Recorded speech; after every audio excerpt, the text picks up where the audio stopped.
Invité au spectacle de Léa Salamé le samedi 3 mai pour présenter son livre La soif de honte, édition de l'Observatoire, Nicolas Bedos n'a pas échappé à l'humour dégueulasse de Paul de Saint-Cernin.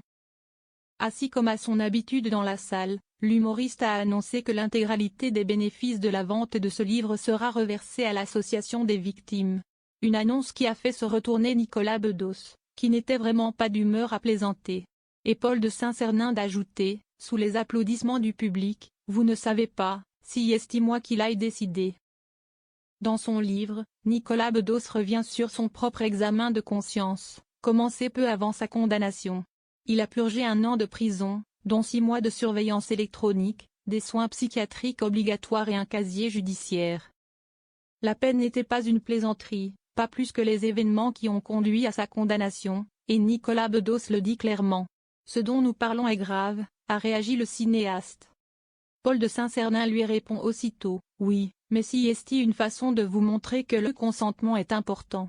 Voyez-vous, j'ai décidé que l'argent sera reversé à cette association sans vous consulter. » Léa Salamé rappelle ensuite la sortie du livre du réalisateur de La Belle Époque. Une anthologie dans laquelle Nicolas Bedos raconte tout son parcours, celui qui l'a amené à devenir une mauvaise personne avec les femmes et celui qui l'a conduit à affronter ses erreurs après sa condamnation, comme il l'a expliqué à Peggy Sastre dans une longue interview pour Le Point. Le choix du tu dans le livre lui a permis de ne pas être trop complaisant avec lui-même et, surtout, de s'autocritiquer. Je n'ai pas seulement analysé le comportement pour lequel j'étais accusé et jugé. J'ai questionné une façon de vivre, une façon d'aimer, a-t-il confié.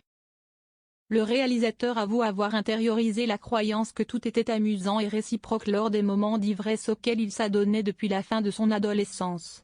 Il a fallu cette explosion pour que je comprenne qu'une boîte de nuit n'est pas une fête foraine, ajoute l'auteur, aujourd'hui âgé de 45 ans. Nicolas Bedos connaît aussi les rouages de la télévision, pour avoir régulièrement félicité ses invités sur le plateau où il a longtemps été chroniqueur.